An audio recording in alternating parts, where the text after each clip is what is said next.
Welcome back to BBB Sharing. I'm Evie, Director of Ignite, sparked by BBB.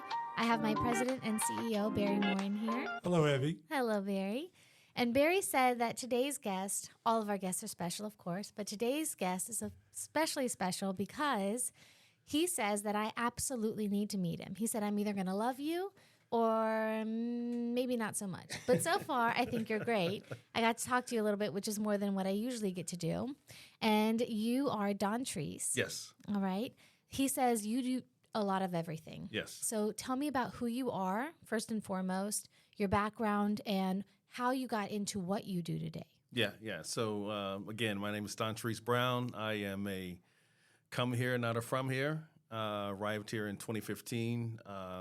My background is in creative strategy, marketing, branding, which also led to me being focused on community development through the work that I do. So I lean heavily into those aspects. I feel like I sit at the intersection of community health, economic mobility, and education. And so those are the three spaces that I enjoy spending my time and my responsibility to give back to others. I've done a lot of great projects here, which I'm sure we'll dive into. But yeah, that's a high level of who I am. Yeah. I love it. You called it your 3 buckets. And I love that it's very similar to our 4 pillars. Mm-hmm. And you did say that they were a domino effect. Yes. So what are some projects that you've worked on recently or in the past that you've noticed have contributed to kind of helping that domino effect flow a lot easier? Yeah, absolutely. One of the main things that I'm super excited about is bringing Cristo Rey Richmond High School here to the city of Richmond. Cristo Rey, for those that don't know, is a national organization that provides education for underserved communities. They are unique in their model because they have a workforce development model, so every student works 1 day a week. The graduation rate for the students that attend is 100%. The acceptance to college for those that graduate is 100%, with 97% committing and going to and through college. It was always a concern for me to make sure that those underserved communities, specifically Black and Brown communities, have an equal playing field and opportunity from an educational standpoint. And it connected with local businesses here to bring those students out of those underserved communities to experience some things that they may never have experienced before living in the situations that they've been in. We've been super excited for our first graduation class last year. This is our second one this past June, and we're just continually impacting the community. And then that leads into the workforce economic mobility standpoint because these students go away to college. Hopefully they, stay locally here at some, colleges and universities here and continue to work with the organization that they work through during their high school years. And then eventually, when you put all that total together, you've got 8 years of them working at quote-unquote organization. Then they go to a local college here, and they're still working at that organization for another 4 years. So by the time they graduate, they've got 8 years of experience at quote-unquote institution, where they're now stepping in, not in an entry level, they're stepping in at a higher entry level than normal because of that experience. I love that. Yeah, Tim Grimes, if you remember, he was here a we did while a back, podcast and with he him. works at Cristo Rey, and so he had me down for lunch, and it was pretty special. Yeah, and we took over the old Benedictine building, done a lot of renovations there. It's a beautiful, It's really beautiful nice. space. Yeah. If you've got a time for a coffee or a tour, anything of that nature that hits your email, please take a chance it's to worthwhile. do that. Yeah. And you meet the students. I mean, it really is. And if you're a business looking for the workforce in 6 to 7 years, Yep. get with them early. No and doubt. Develop them. No question. Internship at a different level. Yeah. So your brand, do you notice anything about them? Because we're on YouTube also with this little thing here. So you notice his lapel? I mean, what comes to mind? Like you just met him. Yeah. He's a big guy. He takes the presence of the room. Did anything stand out? Definitely the lapel, definitely a little pocket handkerchief, the flower kind of reminds me of a poppy. Yeah. And it's definitely a pop of red in the black, which I love. So what does it symbolize? You know, I get that question all the time, and when I was Set you up. when I was at Capital One, I was director for a brand across all the banking sides of banking lines of business. So I had 7 different lines of businesses across the U.S., but that included probably around 45 to 55 different creative talents across the U.S. And my team would say, you know, they would ask me, you know, what does that symbolize? Is it something that, you know, family tradition? And I'm like, no, it was just, you know, something that I wanted to do to establish a brand. And they kept telling me like, no, you got to create a story around it. You got to say something. But no, I just, you know, I think your brand and your presence is important. How do you carry yourself? How you enter a room, and you'll see reactions of folks when you step into a room. I get a lot of folks don't wear stuff like that anymore, a lapel and a pocket square. It's great to see this thing coming back, but it sets a presence of who I am as an individual, and hopefully my brand continues to support the things and the values that I bring to the table. Well, I love it. I'm a huge fan of it. Thank you. See that? You get fans everywhere. So it's like a watch collection. Yeah. How many lapel pin flowers do you have? Oh, I've got probably over 50. There you go. I used to have, one of my designers at Capital One introduced me to an artist out of DC who would hand make these. Wow. And so she did it for probably 2 or 3 years, and then she's, you know, got pregnant and got married and had kids, and she's like, I can't do this anymore. But what I have are unique. Like, there's not a lot out there like those. I love Always that. a different color. So, you know, my full name means beautiful flower. Oh, how about that? That's cool. So my full name is Avantia, and it's funny because people view flowers as being relatively weak, but there's a story, an old story, and I forget where it comes from, but the root of a flower can actually crack a boulder in half. Oh, really? So Interesting. No idea. Yep. So even the roots of something so delicate can be very strong. Yeah. And so you really, without knowing, are a symbol of growth in a community and also breaking down barriers and finding solutions to things. I appreciate that. Yeah. So look at Wow. that. I want a connection there. I mean, That is cool. And I feel like, you know, when I got here, I didn't know much about Richmond. I knew about Arthur Ashe, didn't know much about Richmond. Very faithful and spiritual. So I was like, all right, if he's bringing us here, then we're just going to sink our boots in and commit to, you know, impacting the community. And so I just dove, you know, head first into making sure that I connected in those 3 buckets in those areas so that, you know, I felt like I was fulfilling my responsibility of those before me to continue to give back to those behind me. And I do feel like there's some things that I've done. You know, it took a lot of work to get Cristo Rey Richmond here. It was a lot of work. You know, you come to a city like Richmond that is cliquish in its own ways, and you got to work around different types of narratives and communications and influencers and that type of deal to bring a school that's focused on low-income students with the work-study component. You know, it took a lot of convincing, which I feel really good about because I did get a lot of support to do that. Yeah. Well, you make a presence, and seriously, I met you through Randolph Macon, Yep. the jobs. Career development program. Yeah, And you've reintroduced me to Paul Davies, who since I've stayed up with, and I appreciate that. That's cool. Grew up with, he was my Boy Scout leader in like 1972 in New Jersey. And That we was worked so together. that was That's so crazy. And he just retired from Randolph Macon. And then you went on to so you went to Capital One, Randolph Macon.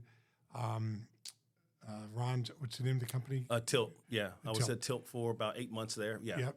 And so you've done that, and you're a special person. And you know, when I got back from Pittsburgh, I remember getting together with you very quickly, and you're everywhere, and you're well known. You know, I never have to see you, but I use your name, and people know you and it connects. It's like Tanya Battle. Yeah. Like I bring up, and she just is getting on our board in November from CNF, and she's that person also. I know of And her. we can do so much together as a community if we just work directly and work with Evie's program. She's our cheerleader. She's our director. She's our everything, right? And she's the talent for it. And we've got some really big dreams Yeah. that are going to become reality, and it's going to make a difference. And we're going to say, why did we waste so much time and money at events, or whether the chamber was a lobbyist and they got into social events or these other organizations. What are we really doing? And the talking heads, as we talked about, Yeah. you're the first person that said what I've been saying for a long time. Yeah. We talked the same way. We didn't even know it. So what else you want to hit on, Evie, or wrap it up? Well, I would love to have you as a speaker here. Wonderful. I'd love to be a part of it. So you let me That's know. a bold move, right Yep. on YouTube. Right on That YouTube. guy's going to be I'd here. love to have you as a speaker here, whether it's this coming month in November or December or any future one. I'd love for you to be Yeah. a part of this program Yep. that helps make a difference and build solutions to problems. Yeah. And I really appreciate that you agree on the notion of having a conversation about it. No question. And I'm extremely pleased on the pillars of this organization. I had no clue. But I enjoy your commitment to those pillars. They align with a lot of things that I believe in, and also the impact that I want to continue to make here in the city of Richmond and the region, and globally. My superpower is I've got this audacious confidence that everything I do is going to change the world. Yep. Somehow, some way, it's going to create a ripple that will continue to move forward. So I really appreciate your commitment to that, and not just talking about it, but being about it, and having those difficult conversations, and allowing folks to be heard, to express their concerns in conversations so that they can be addressed. So, Well, I see a day, that the chambers are sitting in here with us, the leadership, Rotary groups are sitting here, BNI groups. They could have their own meetings, but sit in here with us and have these conversations and really solve something. I told you about sickle cell. Yep. It's going to take all of us. It's just knowledge, and knowledge is power, as they've always said. And not the smartest guy, but I've reached out for my whole life to try to learn and know people better, because it's all about people. So, Greater Richmond Partnership is a great brand, and they could pound their head and chest and say they got, $5 billion in business or whatever it is. Right. It's wonderful. Right. Thank God. But it's funding coming from all entities to help grow our community so everybody makes money. Right. But we need a marketplace that starts with trust. That means the Better Business Bureau has got to be front and center everywhere. Yeah. We are not a church. We are the closest to a church in a way that we start with trust, integrity, respect, and honesty. So it's almost the Ten Commandments, kind of, sort of. But and I'm not making a joke of it, but we're not a church. But I believe God is put me here for a reason. I believe we have so much to accomplish.